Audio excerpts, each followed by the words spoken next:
ballar. Bugungi sabaqımızda başlaymiz. Bugün sabaqda o'qishlar tugul qo'ya. Tugulmiz. Endi bugungi sabaqımızda başlamas burun biz sabaqımızda başlamas burun ekranga qaraymiz. Bunda QR kod berilgan 3 turli o'sha QR kod orqali toplarga bo'linamiz. QR kodni taratib beraymi? Alыңыздар, bir-birden alыңızдар. Endi ballar o'sha QR kodni skaner jasaymiz. Telefonмен skaner jasangizlar.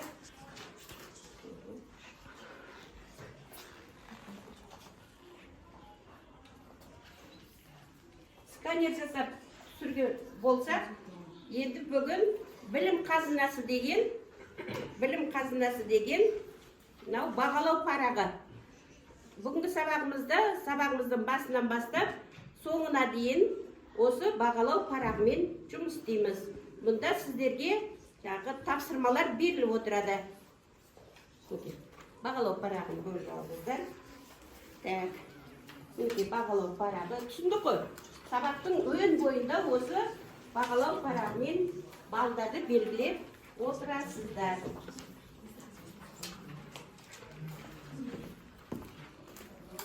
Bilim қазынасы деп аталады. Bilim қазынасына балдарды белгілеп отырасыздар. QR kodты сканер жасадық па? Енді топқа бөлініп отыра қаламыз. Топпен отырмыз, е? Енді бізде бірінші тобымыз минералдар ресурстар тобы. Бірінші топ ортаға қойып қоямыз. Екінші топ жер ресурстар тобы. Үшінші топтың атауы су ресурстары тобы.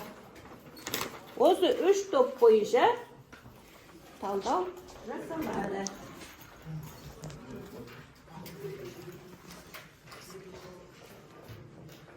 Бағалау парағында балалар 1 балдан бастап 10 бал шкаласымен бағаланады.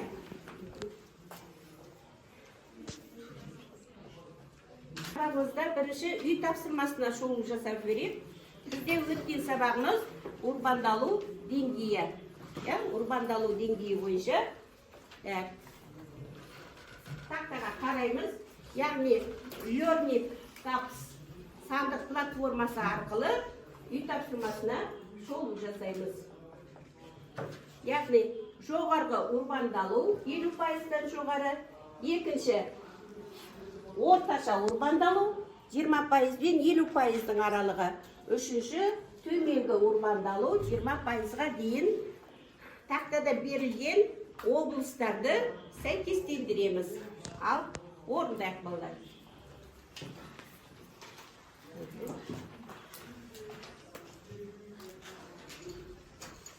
Сәйкестендіреміз. Жоғарғы урбандалу 50%-ға дейін. Телефоныңды аш. Сәйкестендіріп бар.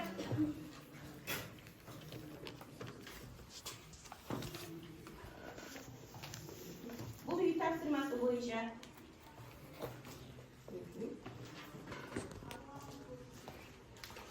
Облыстарды сәйкестендіреміз. Жоғарғы урбандалу, орташа урбандалу және төменгі урбандалу облыстары бойынша.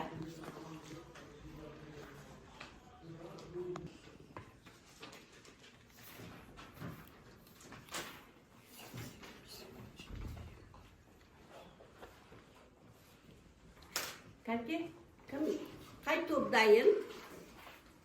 топ дайын, жоғарғы урбандалу. Қане? Бірінші топтар.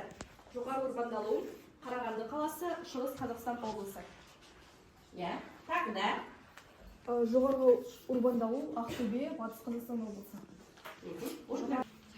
Ақтөбе облысы, Қостанай облысы. Келісеміз ба? Осылай орындадық па? Сәйкестендірдік па? Жақсы. Екінші топ орташа урбандалу облыстары. Орташа урбандалу облыстары Ақмола облысы, Солтүстік Қазақстан облысы, Маңғыстау облысы, Қызылорда облысы. Жақсы отыра ғой. Тағы да Сағынтай айтып жібере ғой. Орташа урбандалу облыстары. Орташа Урбандалу, Маңғыстау облысы, Ақмола облысы, Солтүстік Қазақстан облысы және Қызылорда облыстары. Жақсы, өте тамаша. Үшінші топ. Төмен Урбандалу, Түркістан облысы, Шымкент қаласы. Шымкент қаласы. Жақсы. Көрсетіп жіберейік, балалар. Кім көрсетеді, сәйкестендіріп жібереді. Қай топтан шығады? Жоғарғы Урбандалу. Ал Сағынтай кел ғой. Қарап тексеріп отырамыз, балалар. Айтып тұра ғой. Бұл Шымкент қаласы, бұл төменгі Урбандалу, Батыс Қазақстан облысы, бұл жоғары Урбандалу, 50%-дан жоғары. Бұл Павлодар облысы, жоғары Урбандалу. Бұл Солтүстік Қазақстан облысы, бұл орташа Урбандалу. Бұл Қарағанды облысы, яғни жоғары Урбандалу. Жақсы, тамаша. Қостанай, бұл жоғары Урбандалу. Түркістан қаласы, Шымкент 20%, жақсы. Шығыс Қазақстан облысы, бұл жоғары Урбандалу.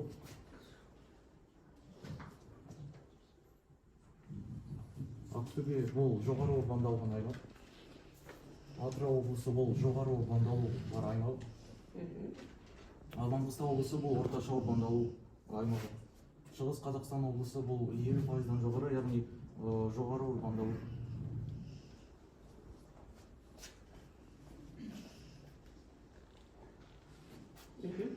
Барлық қала дұрыс сәйкестендірілді, бұлар? Жақсы. Қанке, білім қазынасы парақтарыңызды ашыңыздар. Бірінші тапсырма орындалды. 1 балл деп қоямыз. Қоя ғой, 1 балл деп қоя ғой. Әріскенде орындалды ма, сәйкестендірілді ма? Білім қазынасын белгілейміз. 1 балл деп қоямыз. Әркім өзінің балын қойып, 1 балл дейміз, Сонген сабақ соңында қорытындысын шығарғанда дұрыс болады. 1 балл. Жақсы, Сағынтай өте тамаша. Жарайсыңдар.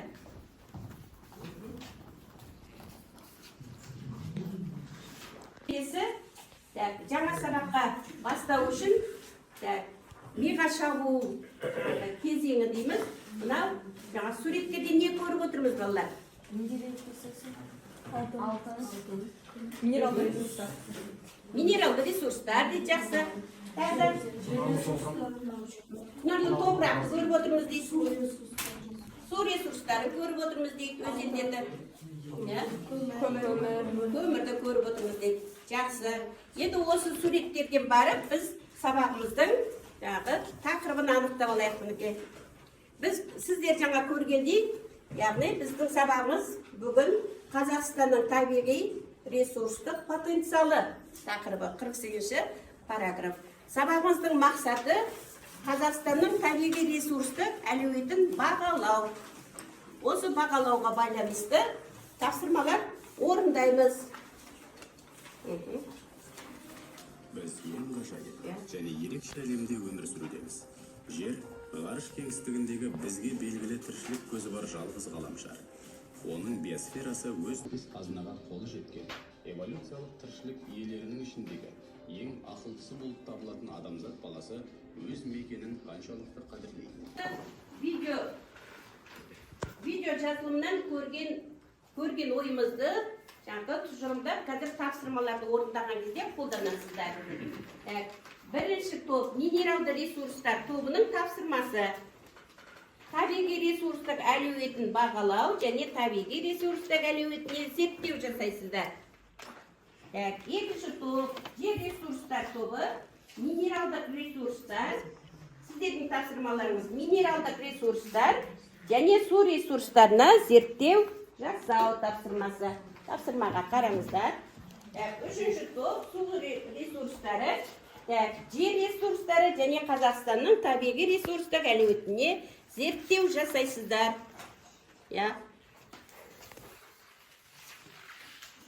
Мәліметтерді пайдаланыңыздар, мәтінді пайдаланыңыздар. Бұл сабағымыз мырза жаңа сабақта бізде топтық жұмыс ретінде зерттеу жасаймыз. Бұнда енді попыс жаңағы формуласы арқылы осы тақырыптардың мазмұнын ашып түсіндіруге талпынамыз. Бұнда бірінші сөйлем біздің ойымызша, екінші сөйлем болады, себебі оны біз былай түсінеміз. Үшінші сөйлем біз оны мына фактілерден көре аламыз. Төртінші осыған байланысты біз мынандай қорытынды жасадық деп ең соңғы сөйлемдеріңізді тұжырымдап түйіндейсіздер. Бұл попыс зерттеуі бойынша. Ал іске сәт балалар. Анықтау, екінші табиғи ресурстардың ерекшеліктеріне сәйкес жіктеу және сипаттау. Үшінші дескрипторымыз Қазақстанның табиғи ресурстар әлеуетін анықтау. Төртінші топ мүшелері белсенділік және белсенділік көрсетіп, талдау жасап, зерттеп айтып бересіздер.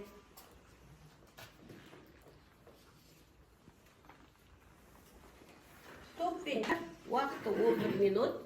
3 топ 11 минутта талдау жасап үлгеруіміз керек.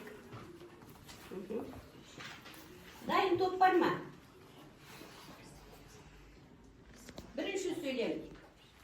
Біздің ойымызша, жаңағы берілген тақырып бойынша, осы сөйлемдерге әркім өзінің ойын айтады. Бірінші сөйлем, біздің ойымызша, табиғи ресурстық әлеуетті бағалау, елдің табиғи байлықтарын тиімді пайдалану мүмкіндіктерін анықтау процесі. Екінші сөйлем, себебі біз оны былай түсіндіреміз. Нақты бағалау арқылы ресурстарды тиімді пайдалану стратегияларын құруға, инвестицияларды дұрыс бағыттауға және экологиялық тепе-теңдікті сақтауға болады. Үшінші сөйлем, оны біз мына фактілермен, мысалдармен дәлелдей аламыз. Ресурстардың сапасы мен тұрақтылығын бағалау, қоршаған ортаны қорғау шараларын анықтауға көмектеседі. Соңғы сөйлем, осыған байланысты біз мынадай қорытынды шешімге келдік. Табиғи ресурстарды дұрыс пайдалану елдің тұрақты дамуы мен болашақ ұрпақтың игілігі үшін маңызды. Жарайсың, Аружан, отыра ғой. Білім құндылығы парағына белгілеп отырамыз. Бірінші топтан тағы да толықтыратындар. Не дейді? Біздің ойымызша, табиғи ресурстық әлеует белгілі бір аумақтың табиғи ресурстарының көлемі мен оларды пайдалану мүмкіндіктері. Себебі біз оны былай түсіндіреміз. Әрбір аймақтың табиғи байлығы оның экономикалық дамуына, халықтың өмір сүру деңгейіне және экологиялық жағдайына әсер етеді. Оны біз мына фактілермен, мысалдармен дәлелдей аламыз. Қазақстанның мұнай газ қоры ел экономикасының маңызды бөлігі болып табылады. Осыған байланысты біз мынандай қорытынды шешімге келдік. Табиғи ресурстық әлеуетті тиімді пайдалану экономикалық өсімге ықпал етіп, экономикалық тұрақтылықты қамтамасыз етеді. Жақсы, тамаша. Келісеміз бе балалар? Келісеміз. Гүлнар, сенің ойың қандай? Біздің ойымызша, аймақта қандай табиғи ресурстар бар екенін анықтау, бұл жер қойнауы, су, орман, климаттық жағдайлар сияқты факторларды бағалауды қамтиды. Себебі біз оны былай түсіндіреміз. Ресурстарды қалай тиімді пайдалануға болатынын зерттеу, мысалы, экологиялық таза технологияларды қолдану. Оны біз мына фактілермен дәлелдей аламыз. Табиғи ресурстарды экономикалық айналымға енгізу, оларды өндіру және өңдеу. Қорытындылай келе, табиғи ресурстарды ұтымды пайдалану арқылы экологиялық тепе-теңдікті сақтау және қалпына келтіру үшін шаралары бар. Жақсы. Табиғи ресурстар елдің экономикалық үшін маңызды. Себебі біз оны былай түсіндіреміз. Қазақстан мұнай, газ, көмір және металл кендеріне бай. Бұл өнеркәсіп пен ауыл шаруашылығына дамытуға мүмкіндік береді. Дәлел, егер ресурстарды дұрыс пайдаланбасақ, олар сарқырап, экологиялық мәселелерді туындайды. Қорытынды, ұтымды басқару, экономика және экологияны сақтасақ, тиімсіздік дағдарысы әкелмеуі мүмкін. Өте жақсы.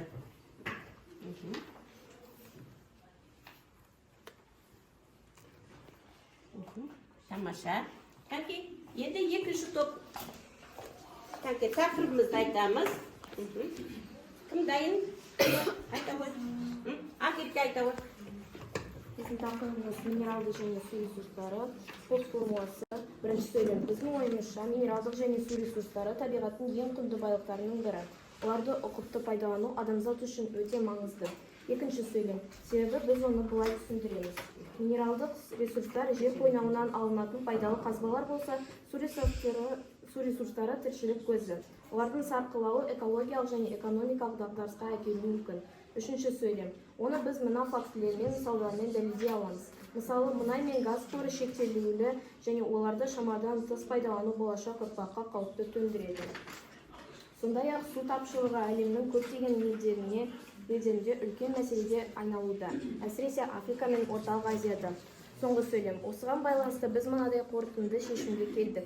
Минералды және су ресурстарын үнемді пайдаланып, оларды қорғау үшін баламалы энергия көздеріне көшу және су тазарту технологияларын дамыту қажет. Жақсы, өте жақсы. Баламалы энергия көздерін қолдану қажет. Қорытынды сөйлемі өте тамаша кеткен. Тақырыбы минералды және су ресурстары. Біздің ойымызша жер ресурстары адамзаттың өмір сүруі және шаруашылық жүргізуінің негізгі көзі. Олар ауыл шаруашылығы, өнер, кәсіп және құрылыс үшін маңызды. Себебі біз оны былай түсінеміз. Жерсіз адамзаттық тамақ өндіруі, тұрғын үй салуы және табиғи балықтары пайдалануы мүмкін емес. Оны мына мысалдармен дәлелдей аламыз. Құнарлы жерлер ауыл шаруашылығы өнімдерін өндіруге мүмкіндік береді. Минералды ресурстар жер қойнынан алынады. Осыған байланысты біз мынандай қорытынды шешімге келдік. Жер ресурстарын тиімді пайдалану, қорғау және ұрпаққа сақтау тұрақты дамудың басты шарты. Жақсы. Табиғи ресурс әлеуетін анықтау, оларды жіктеу және сипаттау және қорытынды бөлімі тамаша айтылды. Зерттеу жасалды. Жұлдыз жарайсың. Тағы қосатынымыз бар ма? Ал, сағынтай. Тақырыбы минералдық және су ресурстары зерттеу жасау. Бірінші сөйлем. Біздің ойымызша Қазақстан кен байлықтарының қоры мен әрі алуандығы жағынан жер шарының бай аймақтарының бірі. Минералдық шикізат қорлары Қазақстан ұлттық экономиканың тұрақты дамуы мен қауіпсіздігінің маңызды кепілі. Екінші сөйлем. Себебі біз оны былай түсіндіреміз.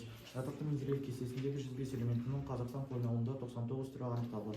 Сонымен қатар жетістігінің 10 қоры барланған. Бұлардың қазіргі күні 60-тан аса түрі өндіріледі. Үшінші сөйлем. Оны біз мына фактілермен, мысалдармен дәлелдей аламыз. Деректерге сүйенсек, Қазақстан мырыш, вольфрам және бариттің жинақталған қорлар жөнінен әлемде бірінші.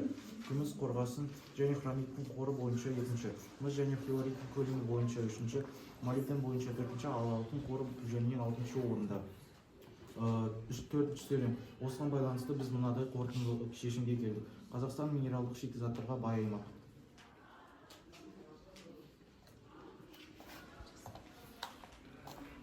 Жақсы, тамаша. Топ мүшелері барлығымыз бірігіп орындап отырмыз ба? Бір-бірімізді бағалай отырамыз, топтық бағалау болады. Кәнте, Алинур, сөйлеміңді оқи ғой. Бар ма? Тақырып бойынша? Жоқ, бір бал бар. Ал, әлі де ойлану үстінде. Алинур, сен оқи ғой. Бірінші сөйлеміңді оқи ғой. Минералдық және су ресурстарына зерттеу жасау дейді. Сенің ойынша қалай ойлайсың? Жарайды. Әрі қарай үшінші топ, су ресурстары тобы. Тақырыбымыз Жер ресурстары. Бірінші сөйлем. Біздің ойымызша Қазақстан жер аумағы адам санын алғанда өте үлкен. Екінші сөйлем. Себебі Қазақстан дүние жүзі бойынша жер аумағы жағынан 9-шы орында. Үшінші сөйлем. Біз оны мына факторлармен дәлелдей аламыз. Қазақстанда 17 гектар адамнан астам егістікпен қамтамасыз етілуі 1,151 гектар адамға. Төртінші сөйлем. Осыған байланысты біз мынандай қорытындыға келдік. Қазақстан дүние жүзіндегі ең үлкен жер аумағы бар елдердің бірі.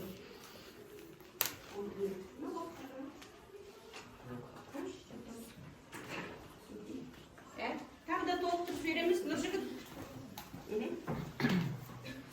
Біздің ойымызша Қазақстан жер ресурстары тозуы және шөлейтінін байқалды. Себебі біз оны осы былай түсіндіреміз. жер ресурстарын қорғау және қамтамасыз жобаларын іске асыру керек. Оны біз мына фактылармен, мысалдармен дәлелдей аламыз. Жер ресурстары тиімді пайдалану арқылы экологиялық тұрақтылықты етуге болады. Осыған байланысты біз мынадай шешімге келдік.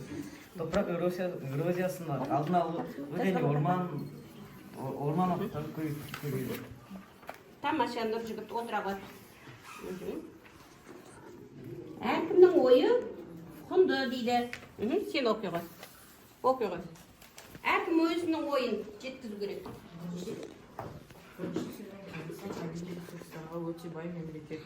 Оның жер аумағы 272,4 миллион гектар. Екінші сөйлем климаттық ерекшеліктері де үлкен рөл атқарады.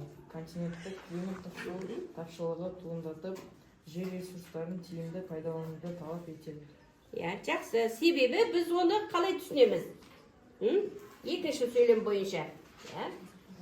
Су ресурстарының маңыздылығын жағы айталамыз, білім қазынамыз қайда, Фатима? Толықтыра ғой. Оқи ғой. Оқи ғой. Бірінші сөйлем. Бірінші сөйлем біздің ойымызша ресурстарды тиімді пайдалану, экологиялық тұрақтылық, экономикалық тиімділік және әлеуметтік жауапкершілік сияқты аспектілерді ескереді. Себебі біз оны былай түсінеміз. Қазақстанның табиғи ресурстық әлеуметтік тиімді пайдалану, экологиялық тұрақтылықты сақтау және экономиканы дамыту.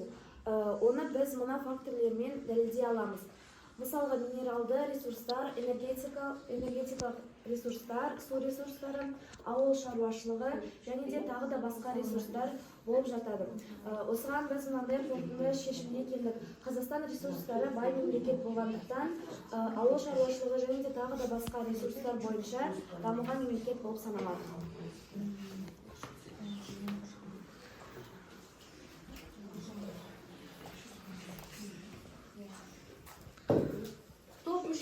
Мүшелері бәріміз жасадық па зерттеу, бір-бірімізді тексеріп отырамыз. Балыңды қоя ғой, бір бал.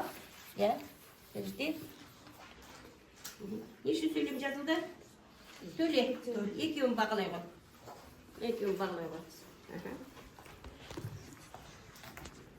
Келесің жүр.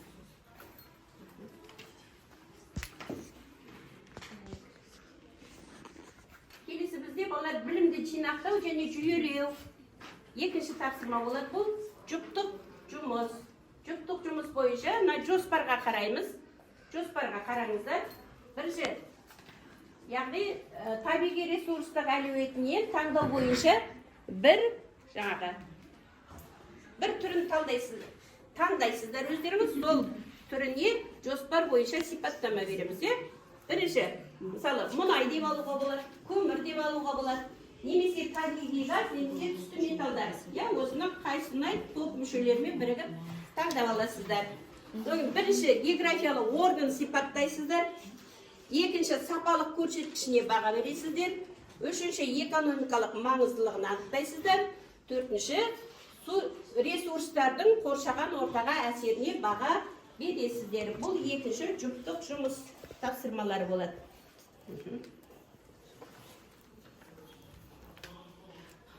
Қай ресурсты таңдадық? Көмір ресурсы, жақсы. Мұнайды таңдап отыр. Екінші тобымыз жер ресурсы. Үшінші тобымыз алюминий және түсті металдар. Алюминий, мыс, жарайды. Осы бойынша енді 4 жоспарға бойынша жұмыс жасаймыз. Кәмкі жоспар қараңыздар.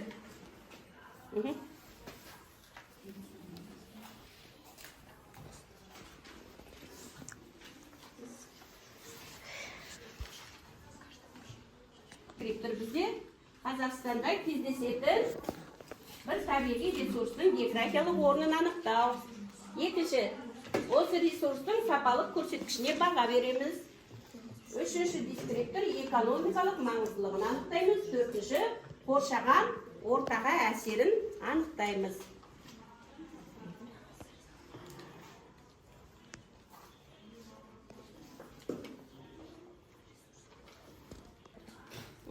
Қайтып дайынбыз.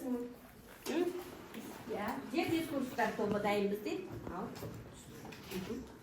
Мұнай географиялық орны Каспий маңы ойпатының оңтүстік шығыс ернеу өңірінде. Екінші, сапалық көрсеткішіне баға. Жеңіл, төмен күкіртті мұнай жоғары бағаланады, себебі оны өңдеу жеңіл, экологиялық қауіпсіз және жанармай алу тиімді. Экологиялық маңызы мұнай негізгі энергия көзі, көлік, өнеркәсіп, химия салалары үшін маңызды шикізат. Экспорт ел экономикасына үлкен табыс әкеледі. Ресурсты игерудегі қоршаған ортаға әсеріне баға.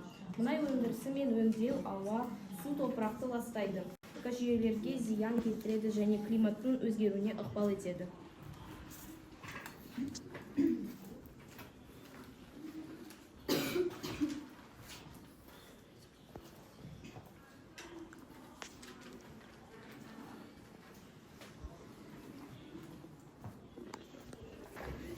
Географиялық орны негізгі кен орындары Батыс Қазақстанда теңіз қашаған, Қарашығанақ сапасы қоры 30 миллиард баррельден асады. Жылына 90-100 миллион тонна өндіріледі, сапасы жоғары.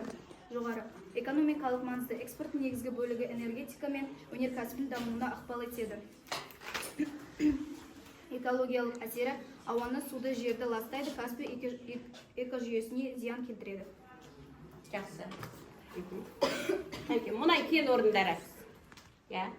Мұнайы көп жерлерде кен орындары. Батыс Қазақстан дейді, Каспий маңы жағалауы дейді, жақсы кен орындары. Теңіз, Қашаған, Құлсары, содан кейін Жаңаөзен, тағы Қарашығанақ, мұнайы өте, қоры өте көп кен орындар, жақсы аталды. Тағы бірінші топтан. Тұра ғой Мерей. Біз көмірді таңдап алдық. Көмірдің географиялық орны Қарағанды, Екібастұз, Майкөбен. Сапалық көрсеткішіне баға беру, көмір металлургия мен энергетика үшін маңызды. Экономикадағы маңызы, көмір электр энергиясының негізгі көзі болып табылады. Ресурсты игерудегі қоршаған ортаға әсеріне баға беру, көмірдің ауаға әсері, көмір жағу кезінде CO2, SO2 бөлініп ауаны ластайды. Жерге әсері ашық өндіріс жер бедерін бұзады, суға әсері шахталар, жер асты және өзен суларын ауыр металлармен ластайды. Жақсы, тамаша. Жоспар бойынша 4 тапсырмаға да жауабы толық, жақсы, ал толықтыра ғой. Тамаша. Біз көмірді таңдап алдық. Көмір өнеркәсібі табиғи көмірді өндіру, өңдеу саласы. Көмірдің географиялық орны Қытай, ақш, Үндістан, Қазақстан. Көмірдің сапасы көмір металлургия үшін өте маңызды. Экономикалық маңыздылығы энергетика саласы, яғни көмір әлемдегі ең арзан және қолжетімді энергия көздерінің бірі. Қоршаған ортаға әсері судың ластануы, жердің бұзылуы және ауаның ластануы. Жақсы, тамаша. 4 жоспар толық. Келсеңіз бе болады? Келсеміз, жақсы. Ал, Динас толықтыра ғой. Жақсы. Көмірдің географиялық орны. Қазақстанда көмірдің ірі көл орындары, кен орындары. Қарағанды, Екібастұз, Майкөбен, Торғай, Шұбаркөл, сияқты аймақтарда орналасқан. Сапалық көрсеткішіне баға беру. Тас көмір 60-80%-дан көміртек, жоғары калориялы жылу беру қабілеті жоғары. Қолы көміртек жылу беру қабілеті төмен, бірақ өндірісі арзан. Экономикалық маңызы. Әлемдегі ең маңызды энергия көздерінің бірі. Энергетика жылу электр станцияларында электр энергиясын өндірісі үшін қолданылады. Ресурсты игерудегі қоршаған ортаға баға беру. Ауаға әсері көмір қышқыл газы мен күкірт диоксиді бөлініп, парниктік эффектпен қышқыл жаңбыр тудырады. Су ресурстарына әсері өндірістік қалдықтар суды ластап, экожүйелерге зиян келтіреді. Топыраққа әсері жер қыртысы бұзылып, құнарлы қабат жойылады. Жақсы, тамаша. Ал, су ресурстары толы. Географиялық орны Ақмола және Торғай облысы. Сапалық көрсеткіш. Қазақстанда өндірілетін алюминийдің сапасы жоғары. Себебі мұнда алюминий өндірісі жақсы дамыған. Және зауыттардың көпшілігі халықаралық стандарттарға сай. экономикалык маңыздылыгы алюминий автомобилдердин, учактардын, кемелердин өндүрүшүнө кеңинен колдонулат. Казакстан алюминийдин басым бөлүгүн экспортко чыгарат. Коршогон ортого әсери өндүрүү кезинде жердин үстүңкү кабаты закымданып, топурак эрозиясы пайда болот.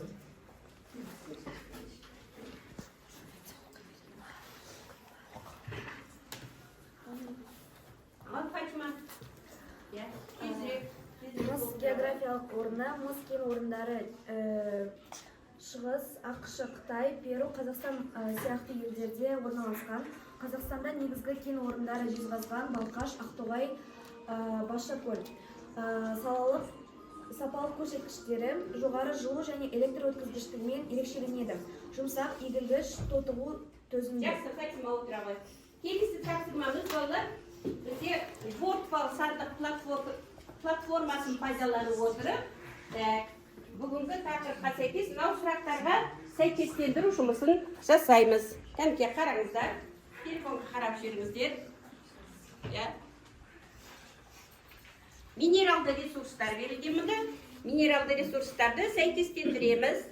Кәнекей, сағындай сен шығып, тақтадан көрсетіп жіберейік балалар.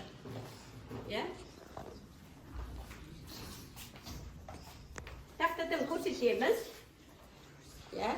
Телефоннан сәйкестендіреміз. Бірінші. Мұнай Каспий маңы ойпатының оңтүстік шығыс бөлігінде орналасқан. Келісеміз бе? Жақсы. Алтын Ақмола облысында орналасқан.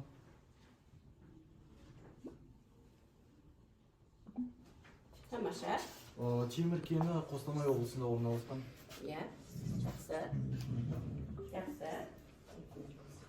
Қазақстан су ресурстарына бай бассейні орналасқан ең ірі өзені бұл Ертіс өзені.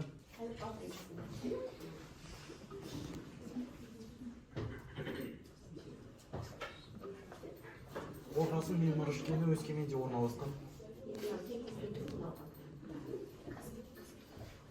Көмір Қарағанды облысында орналасқан.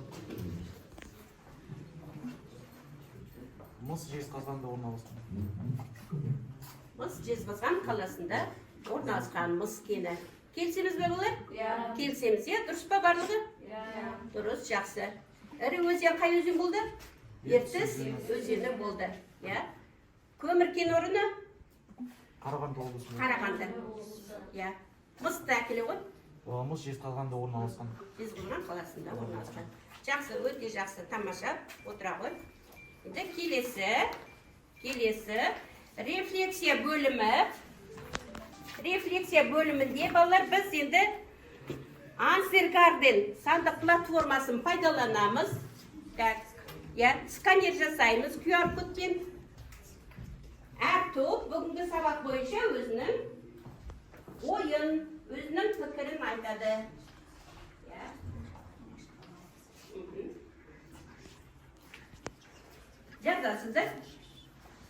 Жазыңыздар, рефлексия.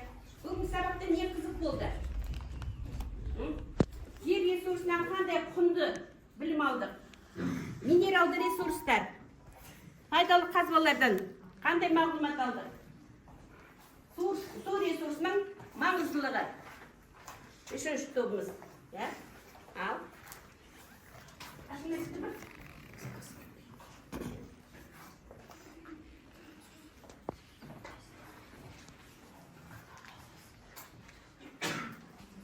Ауышайды. Арушан, ауышайды ғой. Не қызықты болды? Тезірек, телефон ашылмаса ғой. Бүгінгі сабақта маған топпен, ПОПС формуласымен жұмыс жасаған ұнады. Және де бүгінгі сабақта минералды ресурстардың маңыздылығын білдім. Жақсы. Ерке, ойынды айта ғой. Бүгінгі сабақта топпен ПОПС формуласы арқылы минералды ресурстарды қолдау ұнады маған. Жақсы. Төрек. Бүгінгі сабақта Worldwall платформасы арқылы тапсырма жасаған ұнады. Жігіт.